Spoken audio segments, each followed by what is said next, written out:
Olá a todos os irmãos da Igreja Batista Central, é um prazer enorme estar conversando com vocês novamente. Espero que todos estejam muito bem. O tema da reflexão de hoje é algo sobre o qual eu tenho pensado bastante, que eu percebi conversando com a Mariana, que é algo que a gente pensa muito pouco, que é sobre a segunda vinda de Cristo. Isso na Bíblia é abordado ali em Apocalipse, um livro escrito por João, que a gente já chegou a estudar na EBD com André Heinck em 2018.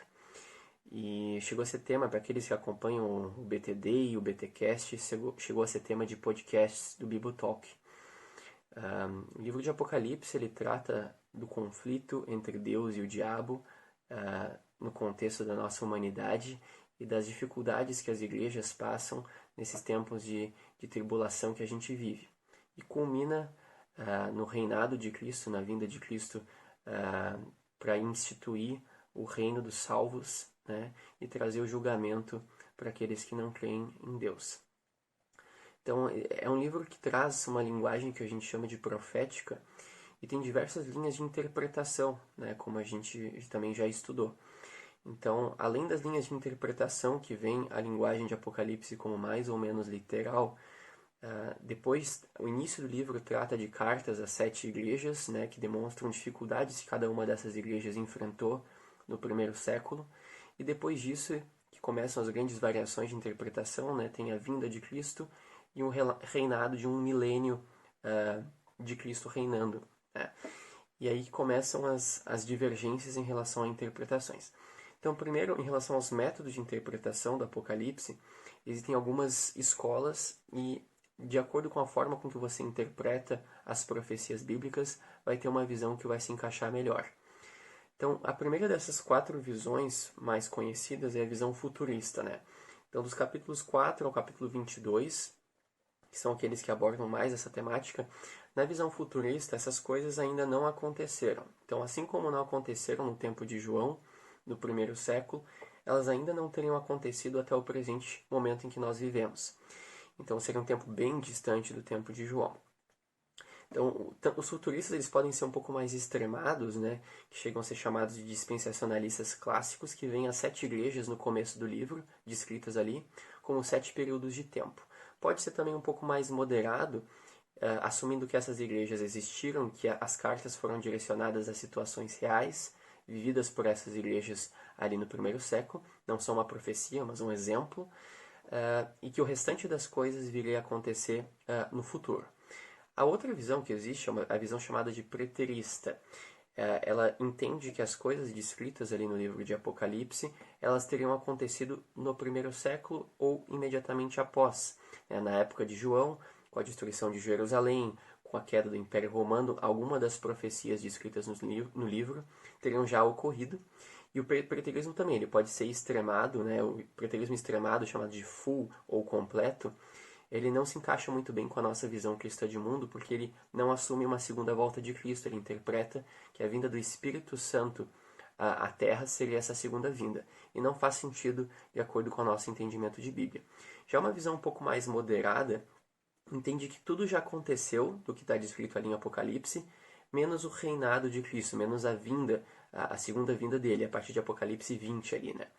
A teoria pós-milenista, que a gente vai abordar depois, vem a partir daí, enquanto que a teoria pré-milenista ela vem principalmente a partir da visão mais futurista. Uma terceira forma de interpretar, chamada de histórica, historicista, historicista ou evangélica por alguns, ela interpreta que não é nem algo que passou, como a visão preterista, nem algo que vai vir a se manifestar para nós, como na visão futurista, mas um contínuo que o conteúdo de Apocalipse vem acontecendo ao longo da história em um processo de cumprimento do plano divino.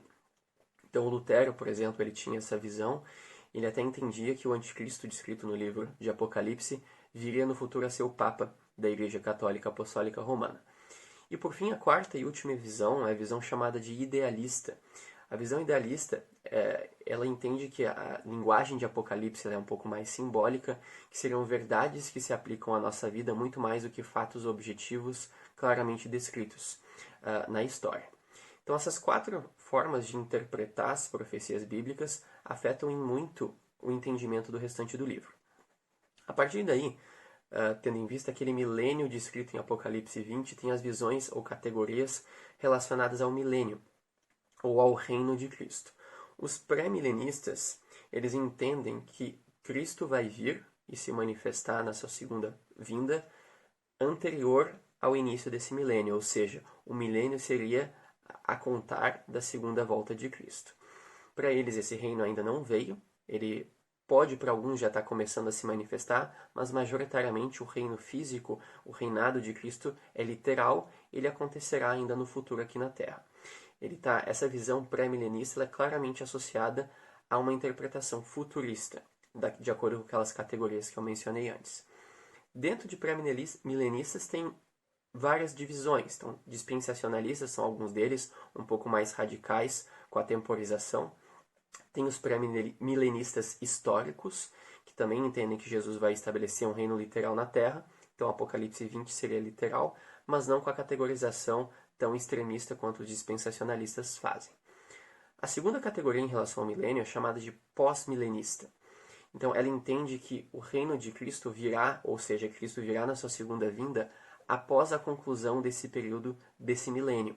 Então, o milênio, na verdade, não seria um reinado de Cristo literal na Terra, mas seria um avivamento espiritual da igreja com o passar do tempo. Então, ela já assume uma visão um pouco mais simbólica e menos literal, ao contrário dos pré-milenistas. E, por fim, a última categoria em relação ao milênio é a dos amilenistas. Os amilenistas, eles entendem que, ou também chamado de escatologia inaugurada, eles entendem que o reino de Deus ele já está em andamento, no plano espiritual e não nesse plano físico ou mais literal. Então eles entendem que a derrota de Satanás já aconteceu com a crucificação, que no momento que Jesus pagou os nossos pecados na cruz, Satanás já foi derrotado. Então, ela entende que o pecado e o mal ainda habitam a terra, então, por mais que o diabo ou a besta tenha sido derrotada, ainda existe o pecado, mas que no plano espiritual a gente já tem essa experiência do reino de Cristo atuando. Também simbólica, assim como a visão pós-milenista, possivelmente um pouco mais pessimista, né? A gente brinca bastante com isso, que ela não é apesar de ela ser associada à linha idealista de interpretação, você percebe que não há um milênio claramente maravilhoso acontecendo na Terra. Ele já estaria acontecendo, mas em plano espiritual. Além disso, dessas divisões que eu falei em questão de milênio, em questão de interpretação, para aqueles que entendem, por exemplo, os pré-milenistas que entendem que vai ter esse milênio na Terra, vai ter um período de tribulação na Terra. Então, em relação à tribulação, também existem entendimentos diferentes. Tem pessoas que compreendem que o arrebatamento dos crentes que estarão vivendo naquele período acontece anteriormente à tribulação. Tem pessoas, por outro lado, que entendem que esse arrebatamento é após a tribulação. Então, como vocês podem ver, para aqueles que já estudaram o assunto estão só tendo uma revisão, mas existem muitas formas de interpretação de Apocalipse. O que todas elas têm em comum é que, independentemente de sua forma de ver mais simbólica ou mais literal, todos concordam que Cristo um dia vai voltar. E eu não sei se isso é algo que os irmãos também compartilham conosco, mas a gente percebe que a gente pensa tão pouco nessa verdade maravilhosa. É algo tão incrível, tão maior do que a gente consegue imaginar, e a Bíblia descreve isso muito bem, que eu acho que a gente às vezes não vive a nossa vida no presente tendo essa esperança tão clara do que está por vir, né? E o fato de a gente poder contar com essa esperança maravilhosa, independentemente da forma de ver mais literal, menos literal, é algo que eu gostaria que os irmãos também se lembrassem e que a gente pudesse, nesses tempos difíceis em que a gente está vivendo, manter essa esperança e esse objetivo acesos, né? A gente é peregrino na Terra, como bem descrito também na Bíblia, e a gente tem que viver dessa forma, com essa esperança de que a glória ela é vindoura e que Deus vai voltar para nos salvar. Tenha uma boa semana, fique com Deus e cuidem-se, por favor.